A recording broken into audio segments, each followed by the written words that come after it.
Salut Guillaume, très contente de parler avec toi aujourd'hui. Comment ça va? Ça va bien, Lauriane, merci et toi? Ça va très bien, je te remercie.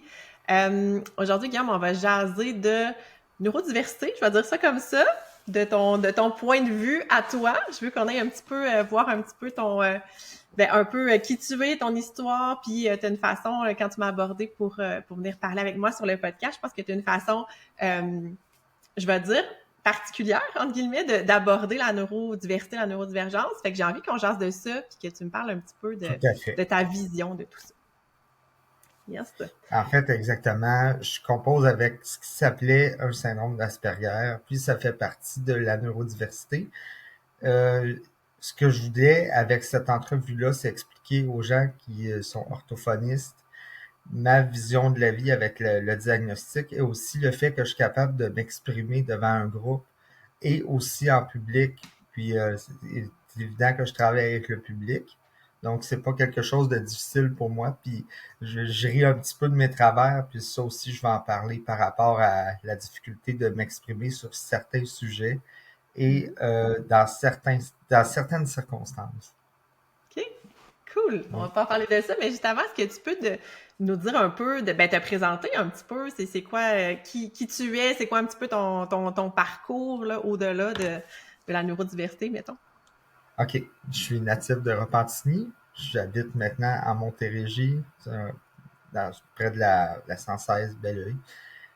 Ensuite, j'ai complété mon diplôme d'études secondaires, donc pour inspirer un peu des gens qui ne savent pas qu'une personne à besoin particulier peut réussir avec un diplôme. Je l'ai fait. C'était à l'école Rabastalière dans le temps. J'ai eu 2 ou 3 emplois, puis depuis le 2007-2008, j'ai un emploi au même endroit à Centre sportif à Saint-Hilaire. Puis ça, c'est complètement formidable. Je touche à plusieurs choses. Puis le bénévolat aussi est arrivé un peu plus tard dans ma vie. Je fais de la recherche pour la télévision communautaire. Je m'implique des causes de cancer du sein et tout. Ensuite, le camp, la neurodiversité, l'autisme. OK. Tout ce qui est différence, mais aussi belles choses, puis l'espoir qu'on peut apporter pour rencontrer du monde et en même temps aider à la cause, comprendre puis être ému aussi. Parce qu'on n'a pas toujours la possibilité d'être ému dans la vie. Mhm. Exact. OK, super, merci. Euh, Là, tu sais, on parle justement de neurodiversité. Là, tu as mentionné en début d'épisode que tu avais ce qu'on appelle, entre guillemets, un syndrome de l'Asperger. J'allais te poser un peu la question, comment tu as appris ça? Ou est-ce que tu te souviens un petit peu de quand est-ce que tu as eu, là? Puis là, on prend jaser plus tard, là, mais je vais dire un diagnostic, mais entre guillemets, on va jaser un petit peu. Je vais te poser des questions un peu par rapport à ta vision de ça, mais quand est-ce que Ben oui. tu as su ça? Comment c'est arrivé dans ta vie, tout ça? Ben, le processus de mes parents qui ont compris que j'avais une différence, ils Mhm. voulaient aller investiguer, puis on a parlé à des médecins, des spécialistes qui nous ont sorti des termes qu'on voulait pas nécessairement entendre parce que on savait qu'il y avait quelque chose d'autre en arrière de ça. Et Nathalie Poirier, à l'âge de 10 ans, que j'avais 10 ans, pas elle, là, elle a mis le Ouais. doigt dessus, évidemment, qui est une spécialiste excellente dans les diagnostics de besoins particuliers. Donc, de mon côté, j'ai super bien vécu avec ça. Puis, Mhm. mes parents et ma famille se sont énormément outillés pour m'aider dans la vie. Puis, je leur en suis Mhm. toujours reconnaissant là-dessus. Mhm. OK. Fait que le diagnostic que tu as eu, là, tu avais 10 ans, c'est ça que tu me dis, à cette époque-là? Oui, puis ça n'a OK. jamais été l'effet d'une bombe pour personne dans la famille, ni moi. Sauf que un peu au secondaire, je m'en servais pour excuser certains comportements qui étaient problématiques et que je croyais liés au syndrome. OK. Finalement, un peu plus tard, j'ai appris à me servir de ça pour euh, donner de l'inspiration aux gens, puis comprendre aussi l'expérience de vie que j'avais, tout le bagage que je pouvais apporter dans la société. Je trouve ça fantastique. Mhm. Ben, Ouais. c'est un peu ça qu'on voulait jaser ensemble, c'est que quand tu m'as approché pour parler de ça, toi, dans ta perspective des choses, t'es super positif, puis tu vois tout justement l'aspect positif derrière ça, puis tout ce que ça t'a apporté de bien. Est-ce que tu peux nous parler un petit peu de ça? Puis est-ce que, comme tu dis, est-ce que c'était quelque chose qui était là ou c'est comme quelque chose qui a un peu changé dans ta tête, dans ta perception de toi? D'où C'est tu... que j'ai toujours aimé apprendre en décalé. Donc, chaque jour que je faisais une erreur, je me disais comment que je pourrais la corriger, qu'est-ce que j'ai à apprendre de ça, mais par quelle force je pourrais contrecarrer les difficultés. Mais je vivais aussi les surcharges, puis ça, je trouvais ça humain. Je me trouvais déjà humain de vivre quelque chose de négatif, puis de voir tranquillement vers quel outil utiliser pour m'adapter à ça. Parce que je dis toujours qu'on n'est pas obligé d'accepter, mais on a l'obligation de s'adapter, puis ça nous enlève tellement un poids sur les épaules. Le terme s'adapter, là, c'est une des plus belles formes d'acceptation. OK. Mm. Uh-huh. Puis est-ce que tu peux nous dire un petit peu, tu sais, dans ton vécu, ou c'est quoi, tu sais, des défis que tu as vécu puis que t'as essayé de trouver, justement, que tu t'es adapté puis que t'as trouvé une façon comme plus positive, je dirais, de gérer ça? Est-ce que tu as des exemples pour nous? Absolument. J'avais beaucoup le support de mes parents puis de mes amis quand que j'étais plus jeune. J'allais en chercher aussi du réconfort un peu partout, Mhm. à travers les gens que je voyais. Mais c'est ça, justement, quand que je vivais les difficultés, c'était surtout au niveau moteur. Donc, tenir un crayon ou comprendre comment bien m'habiller, pas être en retard à certains endroits ou sur la fesse, étant donné que je pensais avoir beaucoup plus de temps que j'en avais actuellement. Même au secondaire, ça a été difficile. Il y a aussi le fait que j'analysais la situation sans nécessairement comprendre tous les messages que je devais à l'intérieur. Donc, le non-dit. Quand Mhm. il y a deux activités, par exemple, à l'aréna, puis qu'une est un petit peu plus pressante que l'autre, ça va être vraiment compliqué de voir toutes les tâches à faire dans la même activité avant de passer à l'autre, puis me laisser me laisser une chance justement de faire qu'est-ce que j'avais à faire. À l'enfance, c'était pareil. Puis c'était aussi d'aller à l'école, de comprendre comment prendre l'autobus, jusqu'où aller, jusqu'où ne pas aller. Tu sais, c'est vraiment ça. Puis arriver devant une gang, faut pas faire des répliques de films tout de suite. Faut vraiment attendre qu'il y ait une ouverture. Et non Mhm. de dire dès le départ, yo, comment ça te chill, comment ça va. C'est vraiment de faire peur avec une approche beaucoup trop intrusive sans le savoir. Mais ça, il n'y a Mhm. pas eu assez de leaders qui m'ont aidé, qui m'ont dit essaye de le faire à un moment différent quand on va t'accorder le temps. Puis ça Mhm. m'aurait énormément aidé au primaire. Mais les gens ne Mhm. savaient pas ce que c'était l'autisme Mhm. dans le temps, Mhm. quand j'avais 10 ans. Là, aujourd'hui, j'en ai 39 depuis mi-novembre. OK. Uh-huh. Mm. Fait que là, c'est plus. Ouais, j'ai l'impression que c'est peut-être plus. Il y a une meilleure connaissance. Est-ce que tu as l'impression qu'il y a une meilleure connaissance quand même des troubles dans le spectre de l'autisme de nos jours que quand tu étais plus jeune? Oui, ça Oui. peut. Mais certains ont quand même le rejet facile. C'est Ouais. beaucoup mieux d'utiliser la distance dans ce temps-là, puis de mettre les leaders à l'avant-plan. Les gens qui veulent faire changer les choses, puis qui veulent accueillir l'autre, Mhm. expliquer à ceux qui ont beaucoup de misère à s'adapter à la différence comment Mhm. le faire correctement, adéquatement. Puis ça, Mhm. c'est quelque chose à travailler. C'est pour ça que je fais des conférences dans les écoles, dans les endroits où ce que j'ai le droit d'en faire. Mhm. Même si c'est extrêmement loin au Québec, mais il y a toujours la possibilité de Teams, Zoom ou autre, Mhm. Meet. Ce que je trouve absolument formidable, c'est moi qui appelle pour voir s'il y a de l'intérêt pour faire une Ouais. conférence. Parfois même, on me réfère, on m'écrit, est-ce que ça te tente de faire une conférence à telle place? Puis je conduis là, depuis 2016 à peu près, là. OK. Il n'y a pas de Fait que, problème là-dessus. mais ouais. Fait que pour toi, c'est comme important que les gens comprennent mieux c'est quoi la différence ou je pense que ça va ensemble, là, mais qu'ils comprennent mieux et qu'ils soient plus ouverts ou qu'ils soient plus réceptifs. Qu'est-ce que tu aimerais que les gens, comment je dirais ça, que les gens fassent ou comment tu voudrais que les gens soient par rapport à la neurodiversité? Est-ce que tu comprends ma question? Ben, qu'il reste authentique, c'est super important. Par contre, il faudrait qu'il fasse vraiment une place à la personne, à toute personne, avec un pourcentage de 5% de considération de l'autre. Donc, si au moins ils prennent le recul, une distance, ils vont avoir beaucoup plus d'accès à qu'est-ce que la personne peut leur apprendre. Tandis que s'ils vont juste dans l'évitement ou l'ignorance, ils n'auront aucune idée de comment réagir plus tard avec quelqu'un qui va être différent sur le marché du travail. Ça va leur jouer des tours. Fait que dès qu'ils sont jeunes, il faut les amener à dire aujourd'hui, je vais te montrer à jouer, tu vas prendre 5 ou 10 minutes. Après ça, tu vas nous regarder sur le banc, puis on va venir te parler, puis on va te montrer certains trucs, avoir ton opinion. Puis c'est ça qui serait l'inclusion selon moi. Puis en éducation physique, mettons que quelqu'un n'aime pas jouer au ballon chasseur, comme le neurodivergent, ou quelqu'un qui est neurotypique, qui n'a pas de diagnostic.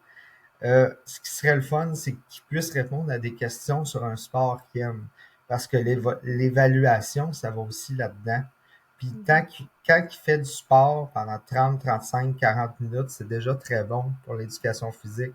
Fait que pourquoi qu'on pourrait pas le bencher, comme on dit, pour pouvoir lui donner l'occasion d'apprendre autrement ou de montrer comment il est bon autrement. Puis ensuite, les autres élèves l'incluent. Puis ceux qui ont plus de misère physiquement devraient avoir A, B, tandis que ceux qui ont la facilité de mettre de côté celui qui est différent, qui est vraiment pas bon, D ou E.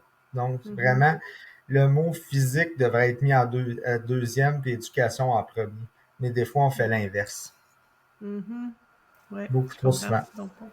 Ouais, ouais.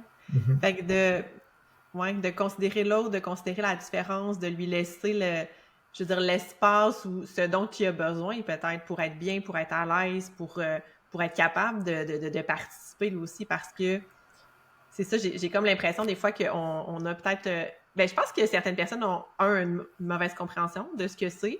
La Oui. neurodiversité, sont peut-être mal à l'aise aussi, peut-être, face aux personnes neurodivergentes qui savent comme pas... Ça Mais leur crée faut un pas que malaise le en fait. malaise dure des années. C'est ça. Faut pas qu'il dure des années, ce malaise-là. Faut vraiment aider à ce qu'il soit 4 sur 10, 5 sur 10 et non 8, 9 puis dans le tapis pendant plein d'années. Mais ça prend des leaders dans la classe, puis ça prend des fois des chartes de réponse aussi à des imbécilités. C'est comme, t'es pourri, t'es gros, tu cours pas vite. Ben, tu peux leur répondre, oui, mais je suis peut-être beaucoup plus rapide à comprendre certaines choses que toi, t'es pas en mesure, puis ça va me faire plaisir de te le montrer. On va toujours dans l'intervention pour que l'autre se sente bien, puis se laisse pas affecter, au lieu de dire, voici comment tu peux répondre. Ça te choque, c'est parfait. Voici des phrases là, qui peuvent correspondre à tes valeurs. On va vers le besoin de la personne, puis on lui montre à se défendre, mais on dirait qu'on ne prend pas l'effort, le temps de le faire, alors qu'on a le temps. Puis si on est mal à l'aise à intervenir, là, on pourrait dire, je sais pas comment t'aider là-dedans, tout y est, mais je peux quand même te suggérer de ne pas te laisser faire, puis d'y aller à ta manière aussi. Montre ta personnalité, c'est tellement important, même si tu es différent. Mm. Est-ce C'est que ça le plus. ouais. Est-ce que, parce que des fois en orthophonie ou des fois on va utiliser ce qu'on appelle comme des scénarios sociaux, est-ce qu'on a déjà fait ça avec toi? Est-ce que tu as un souvenir de ça?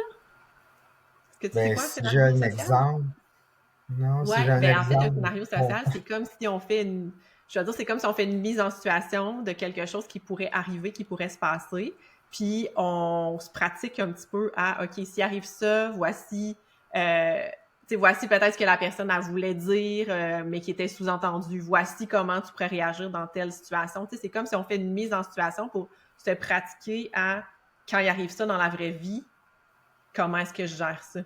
on l'a toujours très mal fait avec moi. OK. Je considère ça. OK.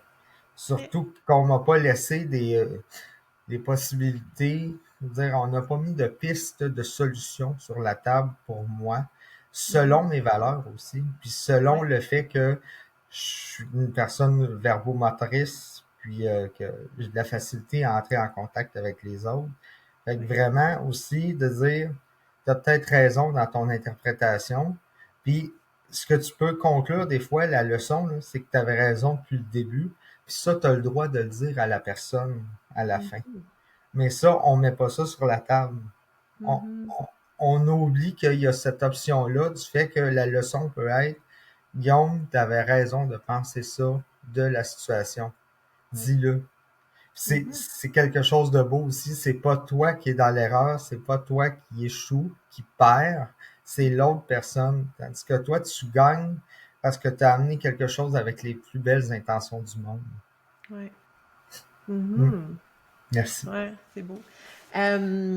OK, super. Puis est-ce que pour toi, c'est quelque chose que, puis là, je parle, mettons, pour les personnes qui vivraient avec une neurodivergence ou tout ça, est-ce Oui. que pour toi, c'est important? Est-ce que c'est quelque chose que tu vas mentionner d'emblée? Est-ce que tu penses qu'il faut le dire pour enlever le malaise d'emblée? Ou comment est-ce que tu vois ça, toi? Disons que j'y vais comme un jeu. Parce que OK. je demande souvent à la personne, d'abord, est-ce que tu es à l'aise avec la différence? C'est quoi ton point de vue là-dessus? Fait que j'y vais de façon détournée, puis avec ouverture pour voir comment jauger la situation ensuite, puis qu'est-ce que je devrais faire. C'est OK. ça que je conseille aux gens. Puis OK. laisser l'autre voir comment il aborde le sujet, puis Mhm. ensuite jauger comme il faut. Comme quand quelqu'un me pose une question, c'est bon aussi de retourner la question. Toi, comment tu perçois ça ou qu'est-ce que tu as fait de bon hier? Ça te Mhm. permet de voir combien tu as de temps pour répondre si la personne n'est pas patiente ou au contraire, elle t'écoute puis elle est vraiment intéressée à ce que tu dis. Fait que Mhm. si tu retournes la question, tu es capable de jauger ta réponse. Mhm. C'est Mm. intéressant. Ouais. C'est intéressant. Puis tu te Puis, souviens un peu du modus operandi pour les prochaines fois que tu vas lui parler. ouais, oui, oui, t'apprends, oui. Oui, je suis tout à Je la fait vais d'accord gaster, avec hein? ça. Je la vais Puis, gaster. comment parce qu'on parle, tu sais, de plus en plus, puis là, on utilise depuis tantôt, tu sais, neurodiversité, neurodivergence, on pourrait dire trouble dans le spectre de l'autisme, par le syndrome Asperger Neuroatypique. tantôt, puis tout ça. Mais il y a comme en ce moment un petit peu des discussions par rapport à tout ça dans la société, dans l'actualité, en tout cas du moins pour les personnes qui sont plus dans le milieu, je dirais, par rapport à ça. Est-ce qu'on va vraiment parler de... Parce qu'on dit un trouble dans le spectre de l'autisme, hein, puis c'est la même chose pour... moi, je travaille avec le trouble de langage, le trouble en lecture-écriture, etc., en apprentissage. Mais je suis curieuse de voir ta perception par rapport à ça. Est-ce que ce mot-là, toi, te dérange? Est-ce que tu as envie qu'on parle pas d'un trouble dans le spectre de l'autisme, mais qu'on parle de différence, de neurodiversité? Comment tu perçois ça, toi? Dans ce type de maladresse-là, toute, toute personne qui essaie me fait sourire vraiment gaiement. Parce que la personne essaie au maximum de m'aborder, puis je lui laisse libre cours. Par contre, quand elle parle d'autisme et qu'elle m'interviewe, euh, Mhm. sachant qu'aujourd'hui, dans le DSM-4, on peut plus dire ça, ou encore troubles du spectre de l'autisme et autres, j'explique tout simplement que si vous dites ces termes-là, ça se peut qu'on vous le dise un peu froidement par rapport à oui, on peut le dire, oui, non, on peut pas le dire. De mon côté, ça me dérange moins, puis c'est un risque à prendre de votre côté. On parle de neuroatypie, neurodivergence, neurodiversité, puis c'est tout aussi correct. Parce que Mhm. le syndrome que j'ai, c'est une différence, un état, une condition, une belle différence qui fait briller, surtout quand on prend le temps de l'apprivoiser. Puis Mhm. dans ce temps-là, les gens, sachant cette définition-là de ma part, ils sont capables de naviguer autour de ça, puis se concentrer vraiment sur la question, puis se faire confiance aussi comme intervieweur. Et Mhm. même s'ils parlent à nous de spectre, de troubles, tout ça, Mhm. je trouve ça correct. Mhm. Puis je peux aussi comprendre les gens que ça peut froisser. Moi, je fais énormément attention, mais ça sera pas tout le monde qui va être capable du premier coup. Puis ça prend une belle sensibilisation, dire les bons termes, dans l'amour puis le respect de l'autre. Mhm. Puis Mhm. c'est OK. ça mon point de vue. Parfait. C'est bon. Intéressant. Puis, justement, dans les points, j'ai envie justement que tu me parles de qu'est-ce qui est, je veux dire, qu'est-ce qui est positif pour toi de cette différence-là? Qu'est-ce que ça t'amène de, de positif dans ta vie? Ben, je dirais que j'ai une belle écoute des gens, j'ai Mhm. une belle résilience, une compréhension différente de la vie, mais j'amène aussi des solutions sur la table, Ok. ce qu'on n'est pas habitué. Ensuite, c'est vraiment d'amener l'autre aussi à comprendre que lui fait une différence dans son métier, parfois dans l'ombre, étant donné que j'aime la narration, le doublage, la publicité, je suis un amoureux fou de ça. J'aime la musicalité de ce qu'ils font, puis des fois, je prends le téléphone, je dis merci d'avoir fait telle chose. Qui est la voix dans cette publicité-là? Qui est derrière ça quand je ne réussis pas à trouver? Mhm. Dites-leur un beau merci, dites-lui un beau merci, puis félicitations pour tout ça. C'est vraiment, dans ma différence, c'est de prendre le temps de souligner l'effort de l'autre, puis de m'intéresser aussi à ce qui est pas du tout dans mon champ. Donc, Mhm. qu'est-ce que tu fais, toi, dans la vie? Qu'est-ce que ça implique? Ah, des fois, je fais des liens aussi. Fait que je suis capable de poser les bonnes questions puis d'avoir une conversation, mais on m'a amené à ça beaucoup sur le tard. Ouais. Donc, vers 24-25 ans, j'ai été capable encore plus de me concentrer sur comment poser les bonnes questions à la personne, comment pas y aller dans mes intérêts pendant que je lui parle. Mais c'est Mhm. certain que je vais faire des liens avec mes intérêts. Je vais plus le garder pour moi pour comprendre comment m'aligner ensuite. Mhm. Puis parfois, je vais en parler de mes intérêts quand que je vais voir qu'il y a une connexion ou que la personne a suivi la même série que moi ou Mhm. assez de quoi je parle, mettons de baseball ou de hockey, là. Ça Mhm. va dépendre. Au fil des conversations, je vais utiliser quelque chose qu'elle va avoir dit qui va m'avoir touché. Mais ça, c'est le fruit de beaucoup de pratiques. Ouais. C'est ça que j'allais dire. C'est comme quelque chose, dans le fond, que tu as appris à faire, c'est ça? Vraiment graduellement, puis avec l'appréciation de tous les petits succès qui viennent avec. OK. Puis est-ce que, par exemple, avoir ce type de conversation-là où tu as beaucoup d'intérêt pour l'autre, que tu essaies de doser un petit peu oui, je parle de mes intérêts, mais pas trop, faut que je sois attentif à l'autre personne. Est-ce que ça te demande encore des efforts de faire ça ou c'est quelque chose qui est devenu plus naturel pour toi? C'est plus naturel, c'est encore énergivore à certaines occasions, surtout quand il est 58 puis la personne s'en va jouer au tennis. Faut vraiment que je sache quand ça s'arrête. Uh-huh. Et ça, c'est vraiment pas évident, mais je suis conscient de ça, puis la personne m'en veut pas faire tout après. Elle me souhaite une belle journée, puis on reprend la conversation une autre fois. Puis, ce qui est bon aussi, c'est que j'amène des trucs aux personnes. Au lieu de partir, juste dire, je suis content d'avoir discuté avec toi, je dois aller jouer au tennis à tantôt ou à la prochaine, puis vraiment revenir sur la décision, comme dire comment ça a été, là, c'est vraiment poursuivre la conversation un autre tantôt, mais le faire. Mhm. Fait que ça peut être un bon truc pour mettre les limites, puis de dire à l'autre qu'on a quand même apprécié le moment. Uh-huh.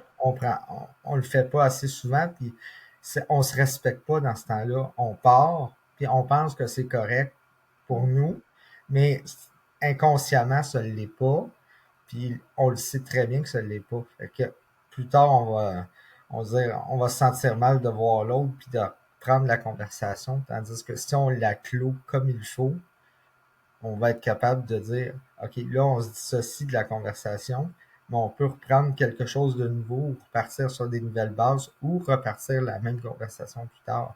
Mhm. Mhm. C'est magique. Puis, faut amener les gens à cette réalité-là, puis aussi à ces réflexes-là, parce que ça va leur servir beaucoup dans le futur. Ils vont tellement avoir un bien-être fou avec ça. Mhm. Faut vraiment être capable de dire, là, aujourd'hui, j'ai apprécié notre conversation, je m'en vais jouer au tennis, on se reparle. Ouais. Puis, c'est vraiment, juste de faire ça, là, ça va amener la personne à besoin particulier à réfléchir un peu plus, même si l'erreur, le risque zéro n'existe pas. Mhm. Puis Ouais. ça, faut se pardonner de ça, la petite erreur. Mhm. Ben oui, toujours pardonner nos erreurs, ça c'est sûr. C'est ça. Euh, J'aurais envie de t'entendre sur qu'est-ce que tu aurais envie de transmettre comme message aux personnes peut-être justement, qui vivent avec une neurodiversité ou peut-être même à des parents qui ont des enfants qui vivent avec une neurodiversité divergente? Est-ce que tu as des choses que tu aimerais ça leur transmettre comme information ou comme message? Tellement. On pourrait Vas-y. ici jusqu'à Noël. D'ailleurs, on est à 3 semaines des fêtes. Oui. Puis je souhaite à tes auditeurs énormément de, de joie, beaucoup de bonheur en famille. Fait que ça, c'est la première chose. Première Et à chose. ces parents-là, évidemment, parce que Oui. là, on parle vraiment de ce sujet-là. Non, pas nécessairement. C'est d'y aller avec essai-erreur, puis de comprendre quand la personne est froissée d'une certaine tournure de phrase, d'aller avec une autre façon de dire les choses. Comme moi, c'est des expressions toutes faites que j'ai énormément de misère. C'est la vie, ou prends-le pas de même, ou ces affaires-là. J'aime mieux qu'on me Mhm. dise euh, voici, voici des solutions sur la table ou appelle-moi tantôt euh, parce que j'ai écrit quelque chose sur savoir réconforter. Puis je vais juste lire le passage pour te répondre là-dessus. Mhm. Donc, c'est au moment de revenir sur une situation quelconque ou d'exprimer notre peine à quelqu'un que ça peut se compliquer. Une simple réponse froide ou trop directe peut mettre un malaise. Utiliser, c'est ça la vie. Il y a pire que ça. Prends-le pas mal ou personnel. Une de perdue, 10 de retrouvée.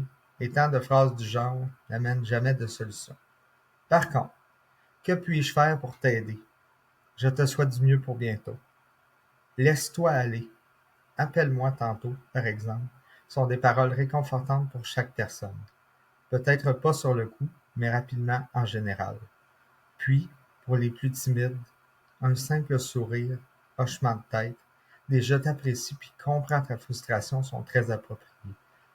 En gros, ce que je dis, c'est de lâcher les cassettes toutes faites puis qu'on fait jouer. Puis des fois, c'est bon de faire jouer le côté B de sa cassette pour montrer à l'autre un aspect qu'on n'a pas nécessairement inculqué. C'est ça. C'est vraiment d'y aller avec essai-erreur selon les intérêts, puis faire varier aussi les intérêts. Fait que des fois, tu peux écouter tel sport à la télé, tu peux jouer au baseball, tu peux jouer au soccer. Euh, Essaye plusieurs choses sans forcer. Puis tu Mhm. vois, si tu as envie d'imiter d'autres personnes, puis prends contact avec les gens, puis pose tes questions, demande c'est quoi les règlements, puis tu vas avoir une belle vie. Mhm. Va de l'avant, sois reconnaissant, souligne les bons coups, apprécie ce qu'on te montre, puis tu vas voir, l'évolution va se faire. Oui, euh, désespérer, ça va faire partie du processus. Par contre, respecte-toi là-dedans. C'est ça que j'ai envie de leur dire. Puis ces gens-là qui sont différents, ils ont leur place dans la société, puis ils ont le droit d'avoir leurs rêves, puis les, euh, les buts réalisés. Vraiment. Mhm. Wow, c'est beau, merci. Merci, Guillaume. Puis, ben, c'est ça. Puis, je pense que je vais dire, t'as un bel exemple de ça. Puis, tu sais, on peut, justement, tu disais tantôt, oui, on peut avancer, on peut faire, tu sais, ton exemple de vie montre que c'est possible. Puis, je pense Avec que c'est un, l'énergie, oh, très quoi? important, avec toute l'énergie que ça Oui, demande. oui, ben oui, mais je pense que c'est, ouais, je pense que c'est, Elle est nécessaire, cette énergie-là, puis bien canalisée aussi. Elle est nécessaire aussi à partager. mhm, Parce que j'ai pour mon dire que c'est important de retrouver la capacité de s'émerveiller autant dans la vraie vie que dans un épisode d'En direct de l'univers. Ça nous permet de remettre aussi en perspective ce qui se passe, tout en allant au bout de nos dénonciations aussi. Ça, c'est important. Parce qu'on parle des fois de choses très graves. On mhm, aimerait ça dénoncer. Puis on sort une expression toute faite comme c'est la vie, mais on met tellement de choses sur le dos de la vie parfois qu'elle finit par avoir des raideurs. Nous autres, qu'est-ce qu'on peut faire pour s'améliorer? Qu'est-ce que l'autre peut faire pour s'améliorer et s'aider à nous comprendre?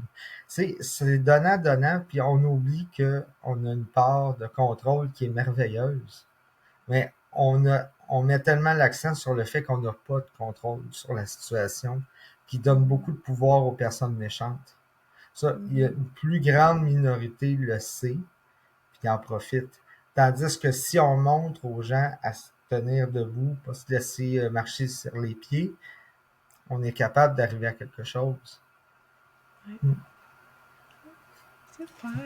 Ben merci Guillaume, c'était vraiment super intéressant de jaser avec toi. Fait que là, tu disais, justement, tu fais ben, tu essaies de partager cette information-là, on t'appelle à faire des conférences et tout ça. Fait que c'est des choses que tu Entrevue fais. radio, télé aussi. Oui, parfait. OK. Ça peut arriver. D'accord. Fait que je vais laisser quand même les informations ben, dans les notes de l'épisode, ton nom, pour que les gens, si jamais il y a des personnes qui ont envie d'aller plus loin, de jaser avec toi, peut-être de te recevoir, ben, qui pourront le faire OK. aussi pour que tu continues à partager ton beau message. Je vais essayer d'aller jusqu'à Trois-Rivières, je promets rien. Drummondville, ça va déjà ça va déjà être un effort. Surtout que l'autoroute, c'est pas quelque chose que avec laquelle je suis à l'aise, mais je suis capable de faire ce dépassement-là, surtout jusqu'à Drummondville. Puis c'est Ben, mon objectif justement en 2026, d'aller là. OK. Dans la Drummondville, ben c'est bon. J'ai pas encore fait. C'est pas Saint-Hyacinthe, encore fait. Ça viendra, mais Saint-Hyacinthe, sinon, ouais. comme tu disais, hein, maintenant, aujourd'hui, avec toutes les télécommunications, hein, nous, on se voit à distance aujourd'hui. C'est possible aussi de te recevoir autrement si on peut pas Montréal t'avoir en puis la présence. Rive-Nord. Ouais, Montréal et la Rive-Nord, j'utilise beaucoup les transports en commun. Que Voilà, c'est c'est aussi possible. très bien. Longueuil aussi. Je ne vais pas toujours en auto. Mettons, il y a des places assez complexes. Oui, ça, c'est sûr. C'est juste une chose qu'on avait Vas-y. oublié de dire, Lauriane, si je peux Oui, me vas-y. permettre. Vas-y, vas-y. C'est que au début, quand on se parlait, on a parlé d'orthophonie, justement, puis ton travail. Puis moi, j'ai pour mon dire que quand il arrive une situation que je suis pas capable d'expliquer, d'aller du point A au point B, ou encore qui est nouvelle, ou que je me fais nouvellement pogner, faudrait que, faudrait que j'aille un petit peu plus de verbe et d'assurance. Fait que je dis toujours, j'aurais quasiment besoin d'une orthophoniste pour me montrer à dire quels sont quelle est la bonne prononciation. Puis je fais une farce avec ça parce que je respecte énormément le métier d'orthophoniste. Je salue celles et ceux du Québec. Merci de faire ce que vous faites. Vraiment. Ben merci. Et je pense que les orthophonistes et orthophonistes du Québec vont, ouais, comment dire, je vais pas parler pour tout le monde, mais souvent c'est des personnes assez passionnées, puis on adore ce qu'on Vraiment. fait, donc on le fait avec cœur la plupart du temps. Oui, exactement. Merci Merci. de m'avoir reçu. Ça me fait plaisir.